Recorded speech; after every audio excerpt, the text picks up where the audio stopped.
It's the start of October, and with it comes the countdown for ET Startup Awards that sets the benchmark and celebrates the finest and the bravest who risked everything to launch a new enterprise. It has been a tough year for startups, with pink slips, funding freezes, and down rounds dominating headlines. But let that not blind you to the ecosystem that has its share of shining stars. And those will be revealed on October 7th. But what does it take to be a game changer? And has the game changed for startups? How big is big enough? And do the really successful also need to reinvent in the reality of a new marketplace? We pose these questions to the one man who still features on all startup conversations but is far removed from being a startup, Nithin Kamath. Entrepreneurs want to be him, VCs want a piece of him. And yet, after 13 years of Zerodha's operations and an annual revenue of 6,500 crores, Kamath is upskilling Zerodha as they gear up to take on the booming mutual fund industry. With no discounts to offer, how will this be different? And can a mutual fund firm that the Kamaths are running yet again be a powerful disruptor?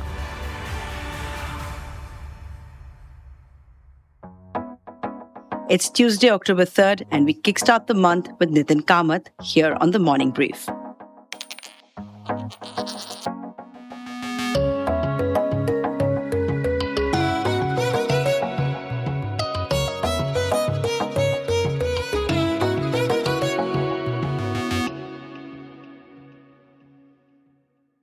Well, on behalf of IDFC First Bank and the Economic Times Startup Awards, welcome to Ask the Expert, the show where you get to ask your questions to India's finest startup founders. My name is Suresh Venkat. Today's guest is Nithin Kamath, founder and CEO of Zerodha and Rain Matter. So Nithin, you've recently launched your own AMC. Why are you entering the mutual fund business? Thanks, Suresh and ED, for this. Mutual funds is kind of a natural extension of what we're doing. We started Zerodha with a certain reason in mind. That's evolved over time. Today, if you ask me why do we run Zerodha, it's more to help people do better with their money. And one aspect I think where India needs better products is around mutual funds. What can be done better in mutual funds in India? I think two aspects. One is, I think the entire mutual fund buying experience in the country is very complicated. So I think the entire buying experience of mutual funds can be simplified. And two is, the world has kind of moved to a passive first kind of a platform. If you look at most developed economies, the passive funds are outperforming the actives, the indices. In India, we don't have a thought leader in passive products. As in every AMC today offers both active and passive. And it's kind of a conflicted relationship, because you make more money with active, so do you sell active or do you sell passive, right? As in where you make lesser. So I think there's an opportunity also to be like an AMC which does only passive products. In that way, also create awareness on passives in India. Okay. So you're going to be upsetting a lot of active fund managers with your product. If you're saying that the passives are outperforming the actives, any concerns that you're competing with a lot of smart people who are running active funds? See, the thing is, it's become very hard for fund managers to beat the index. Especially the large caps, because it's just markets extremely efficient and the indices are kind of outperforming, not just in India, across the world. So it's just a bit natural that transition from active to passive will happen. Right? Because in the passive, you're saving 1 percentage point in management fees. That itself can become like an alpha for the investor. So it's almost like a no-brainer that if you're investing in large cap funds, it's ideally should be in maybe passives. And mid cap and small cap, I think still will take some time. I think the fund managers are doing better there. And the low margins of the passive business doesn't bother you? You're able to make money even after with those low margins? So today what has happened is I think the active funds have high operational costs, just the way they're structured. And when they launch passive, it seems like expensive to run a passive AMC. But I don't think so. As in, I think a small team was completely digital and leveraging technology can run this at very frugally of sorts. And also, with passives, the compliance cost, all of that also drops significantly. So I think it's possible for a passive-only AMC to kind of make some money as well, but only time will tell. I need to see how it goes. In preparation for this interview, I've been scanning all your recent tweets. And one of your tweets you wrote about HDFC opening 4 branches a day in the last year. And that's a way to penetrate the Indian market. And you spoke about the power of brick and mortar financial institutions. So my question is obvious. Are we going to see a brick and mortar version of Zerodha? I think in the banking space, I think it's almost like a no-brainer. I think to be able to penetrate from now, maybe even in a broking space, if we had to penetrate the markets today, like 10 crore Indians have demat accounts, around 2.5, 3 crore Indians actively invest in the market, which is once a year. If you want to increase this number, maybe the next 5, 10 crore, 15 crore demat accounts is not, you can't maybe open it digitally. Maybe this needs you to set up physical presence. We are not positioned correctly for this. I think someone else will have to do it. Typically, the bank branch also has a securities department in it. So, so everywhere, I'm sure HDFC is opening a branch. There is one guy from HDFC Securities sitting and helping opening, trading and demat accounts. So maybe they will do the job on this. Yeah, Nithin, since you brought up Bangalore, I'm going to ask you a Bangalore-based question.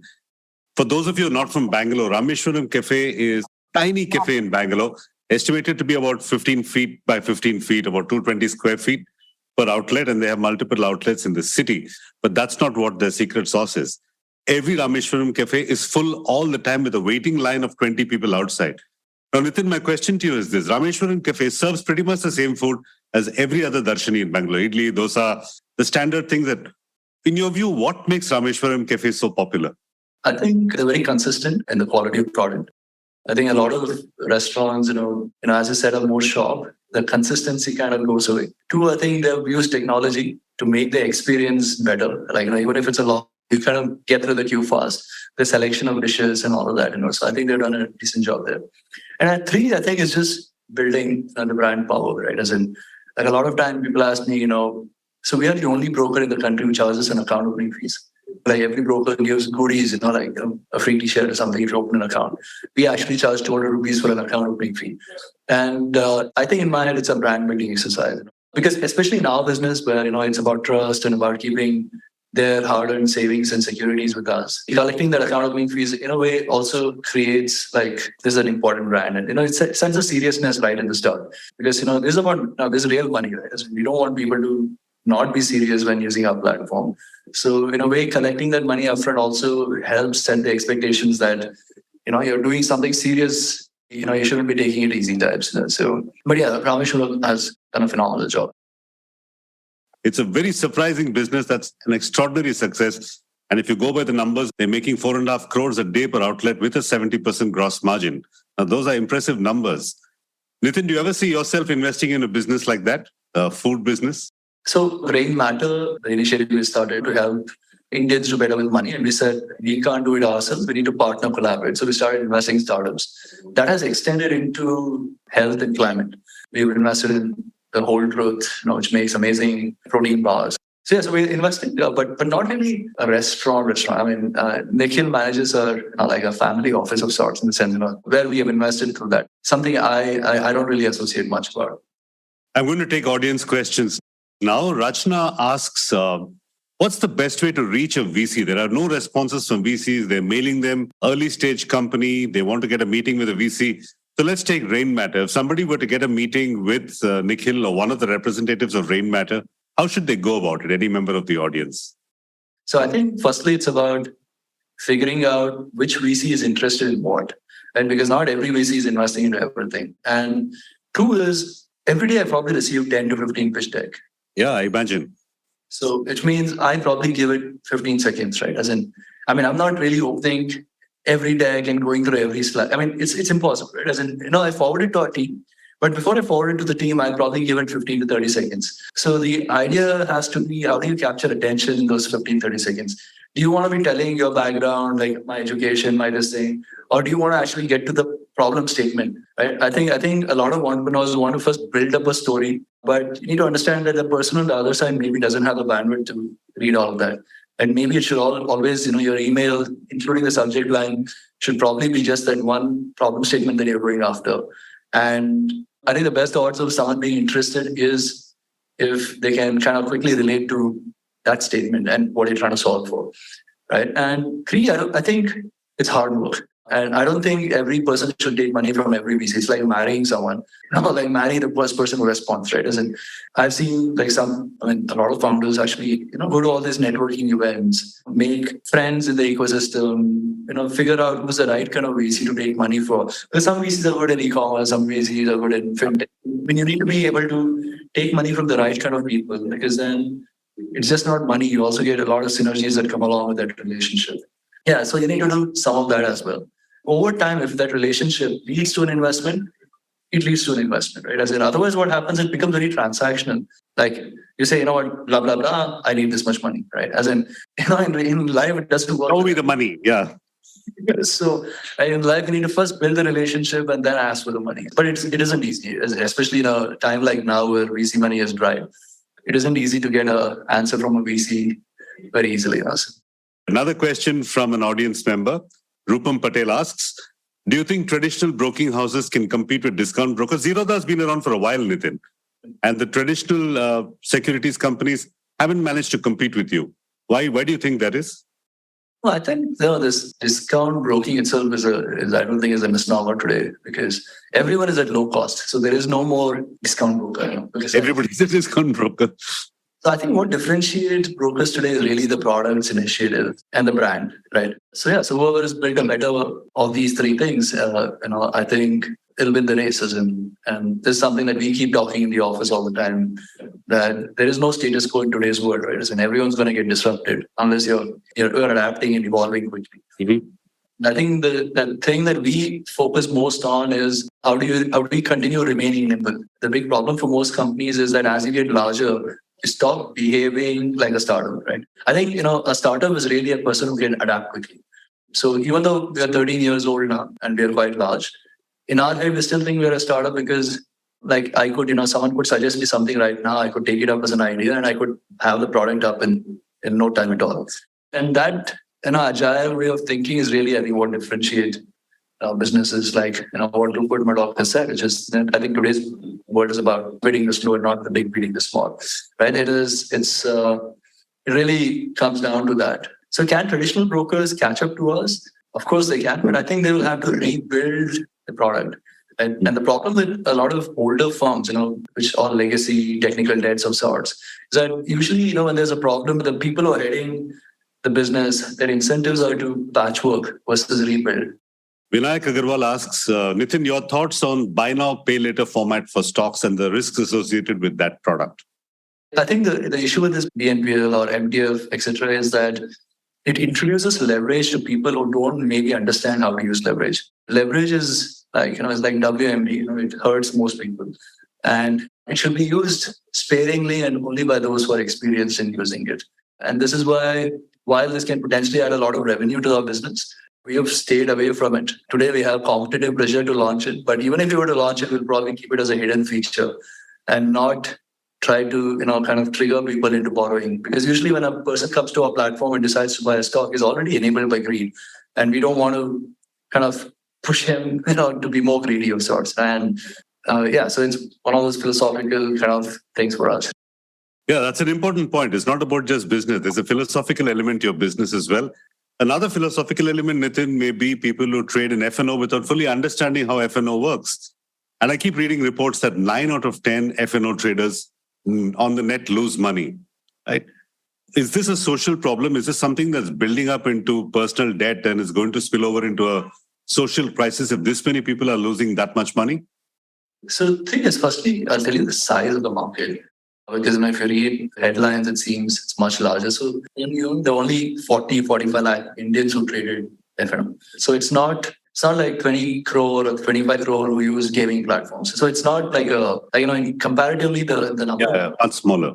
I mean, for every 100 businesses that start, maybe only one survive, right? And because you need to be able to build moats, you need to be able to build an edge, you need to have enough capital, right? You need to have patience, you need to learn. All of these comes together and you get some luck playing along your way. You can probably do well in the market. It's just exactly like how it works in running a business. Exactly like how it will work if someone decides to take a sport as a career or being an art as a career, right? As in the chance of hitting it out of the park is very, very, very low of sorts. And the problem with trading is that it's very easy for people to get started trading. I usually, I used to be a trader most of my life. My younger brother still trades full time. He'll still trade full time. And I think this some of all my life lessons, I think I've learned from trading. So I think trading is something that's worth giving a shot because it's a great way to learn how you behave under the influence of greed, fear, money, and all of that. And you learn life lessons that'll be useful across whatever else you do in life as well. But I think the most important thing about trading is to know when to stop, which is you start trading, you don't do well, you stop immediately and do something else. And trading isn't, and I keep saying this, which is, trading isn't trading stocks or F&O. It's really trading your time to do what can give you the maximum outsized return for your time. Okay, question from Bairam Manohar. He says, when markets hit you new highs, like they've been doing in the last few weeks and months, new investors are lured to invest. Many people get tempted when markets hit historic highs. Now, this has been proven to be disastrous for retail investors. How to tackle this issue, Nithin, of people investing right at the top? It's really, really hard. I mean, this is something that we think about all the time. And I almost end up coming across like a pessimist because I'm constantly telling everyone, right, within the team, even to our customers, all our interactions, all our emails, all our education is around, oh, just be safe, just be safe, just be safe. And so I think we are lucky to be part of one of the greatest bull markets of India of all times. And so it's very hard in a bull market to even call a top, right? It's like, we are at 20,000, it could be 25,000, who knows, right? Or it could be at 15,000. It's really hard to call markets directions as well. So the only thing that works for most people, right, is while as a stockbroker, I should ideally be telling people to buy stocks, but I usually say just do mutual fund SIP. That's really the best way to do this. If you don't have the time or the education to be able to pick up individual stocks, and if you're buying individual stocks, you have to always stick with the trend. Right? As in this whole trying to time the markets is really the folly for most people. Right? As in if market's going up, I think we just have to shut up and sit quiet and let it. That's damn tough to do, though, for many people to shut up and sit quiet. It is really hard. As in it's. I sometimes think, if Zerodha were a listed company, would I have been tempted to, because generally with all this pessimism that we've hit all-time highs, it will go down. Would I have sold some of my stock or not? I keep thinking about this.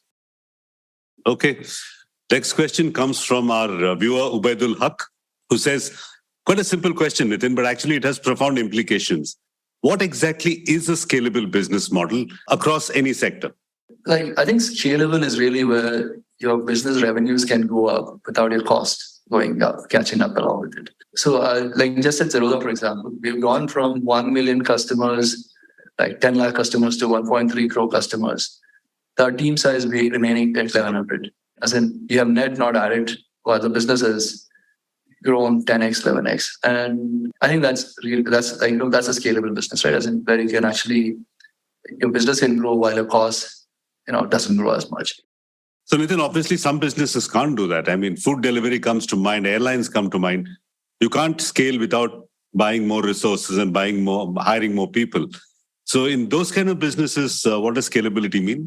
I think then probably it comes down to margins, right? Your margins keep going up as you start scaling. As you add more costs, your margins also have to kind of go up over time, I guess. And in food delivery, I think it's just I think we're seeing all those corrections that has happened because of excess funds that came into the ecosystem, the VC bubble in the US, right? Otherwise, I think the food delivery business I don't know if you can really compare it to an airline business. Okay, I have Akash Yadav who asks you actually a philosophical question, Nithin. How do you know you're rich enough to control your life and your death and to enjoy your life? Because I've heard of some entrepreneurs in California who are experimenting with bionic devices and trying to delay aging, delay death. I know you're a big health freak. I've seen your photographs with, what's it called, the Devil's Circuit, extreme health challenges you take up. Steve Jobs, one of the world's most proficient technology pioneers and fairly wealthy man, couldn't control his own death. Do you ever think about health and death? Yeah, I think especially after COVID, I've been thinking about it quite a bit. So I've cleaned up my diet significantly. So I think my body fat percentage is probably the lowest it's been since I started business. And I probably feel fitter than I've ever been. I think the mental framework right now is that I need to finish strong. Life is a marathon. You need to be running now whenever it ends, it's absolutely not in your control. But whenever it ends, you need to be closing strong. And closing strong means being physically, mentally agile and healthy and all of that. So I care quite a bit about health, both physical and mental. Mental more because Mentally, if I'm not in the right place, physically, I definitely won't be in the right place. So yeah, I give time to myself. I play a little bit of music every day. I spend time with my son. Try to kill all my devices by 7:30 every night. I sleep early. I try to get up early, and I give myself. I get up at 5, so I try to give myself 1-2 hours early in the morning, because that's when it's quiet. The world is quiet without any distractions. So I think it's just led to a better outcome. Well, there's a good life hack for you. Go to sleep by 9 o'clock. Switch off all your devices by 7 o'clock. That's Nithin Kamath's advice. Okay, next question. You spoke about mental health just now, Nithin. Now, startup founders, I've spoken to many of them who both publicly and some of them publicly, many of them privately admit that's a really lonely journey. There's these ridiculous highs and lows. And within a single day, your emotions can swing. Got a great term sheet, emotions swing up. Term sheet not so good, emotions swing down. What can startup founders do? And I think Avinash Jadhav has asked this from our viewers. What should be a line of action when you start losing money, you start losing mental health, you start losing your peace of mind? How should entrepreneurs deal with this roller coaster? Yeah, I think with me, I kind of got a little lucky, because I used to be a trader, like a day trader of the market. So you're used to the up and down. It was like playing T20 every day. I borrowed and blown up. And so I think some of that has made it, all the volatility I've seen in Zerodha doesn't even feel like a volatility, because all that I've seen in my life before Zerodha. But I think generally one of the things I think I've done right, which maybe is a good idea for founders to think about, is around thinking of the worst case outcome before doing anything. Usually, like, the problem with this emotional volatility is when you expect something and you expect something good to happen to you. And that's when, all the volatility kind of creeps in. Now, if you're always constantly prepared for the worst case outcome, your expectations are usually very muted of sorts. And it's helped me, significantly. I don't know if everyone can be like that, but I usually, before I do anything, I'm always constantly thinking, what's the worst that can happen with this? If the worst is what I can make peace with, I'll do it. If I can't, I won't do it. Yeah, true. So Richa Bharadwaj asks, okay, we understand entrepreneurship is tough and you're trying to steal food from lions. But Richa asks, Nithin, how important is a co-founder? Should a founder go it alone or find co-founders? For me, the thing is, with Zerodha, what happened with Nikhil and me we were doing two different things, right? I think Kailash joined us in 2013-14. And having Kailash around has been just brilliant. So I think it's not about having a co-founder, it's having the right co-founder, right? It's that, it's like you want to get married to this co-founder of sorts. So it's about finding the right person. I'm sure a right person will definitely make your life easier. No doubt about it. Let me ask you a personal question. What's it like running a company with your sibling? We've been doing this together. So, I'm 7 years elder to Nikhil. So 7 years into my business, Nikhil joined me in a way. So, and I think what we've done right is that we stay away from each other's path. So, like I said earlier, I run broking. He runs trading. So I never question why he takes the trades, and he never questions my business decisions. Because I think usually the conflicts arise when you start intersecting, right? As you start crossing ways is when you... And we built enough trust in each other's decisions to not question each other as such as well. But we also... I think I do this a lot more, which is every time to be, not to keep anything in your head. Because usually a lot of these conflicts in life happen when you don't express what you're feeling. And you keep holding back, and then the thing gets pent up over a while, and then that's really when all of these things go bad. So I usually, if something bothers me, I usually talk about it almost instantly. And that's the same way I run all my relationships, not just with my brother, even I think in the office or even with my wife or whatever. So it's helped me significantly, because then you're not running around with the baggage in your head, and then gives you more time to do other things in life. You're a pretty private person, Nithin. Do you spend a lot of time networking, or did you spend a lot of time networking in the industry before Zerodha hit the current size and scale that it is? I had spent 12 years in the business of broking before Zerodha, right? So the core competence was built before Zerodha. It was not a lot of, we have definitely learned a lot along the way, but that competence was there. And I used to run a bunch of online communities before Zerodha, which is on Orkut and Yahoo Messenger and all of that. So there was that networking built. So I was connected to a lot of people from the trading and broking ecosystem. Kailash happened accidentally. But Kailash also happened because Kailash was doing a startup along with a couple of his friends. And at that point of time, this 2012-13, we started making some money. We were looking at investing in startups which are working on this whole solving for money problems. And that connection happened because of that. As in that whole us going out there and trying to find startups who are trying to solve for money problems. So if I was not doing that, I would not have met Kailash, and maybe Zerodha wouldn't be here today. You have to also be at the right place, right time, and so on. Now I'll come to Bhavuk's actual question. In all the years that you and Nikhil ran Zerodha, was there any offer so lucrative that you already had even a slight thought of saying, let's dilute some part of our equity or let's sell Zerodha? Had that thought ever occurred? No, I mean, see, the thing is, like those ridiculous offers started coming in 2017, 18 onwards. Actually, in 2020 is when, like someone said, no, I'll give you a blank check of sorts. And you're saying ridiculous offers on the record. So people who made those offers know that you're calling them ridiculous. Like, this was a time when, say, Robinhood was valued at some $80-90 million. Like not $8 billion, right? As in, it's dropped that much. But, so there's an Indian equivalent, so someone in the US thinking, they should be valued X and etc. So, no, I think for us, me, Nikhil, Kailash, the core team, all of us, I think our lifestyle didn't catch up with our net worth. And usually money is important when you can do something with the money. As in my lifestyle, what I do with my money has remained the same for the last 6-7 years. As in net worth going up, whatever times has made no difference to it. So money, I think in a way, at least it's the way I think of money is freedom. This whole not having the obligation to pick up someone's phone call, just being able to do whatever we are doing through Rain Matter, etc., and without having to answer someone else for it. So yes, when someone says I want to invest, I think of it as an obligation. We have never thought of it to take money off the table.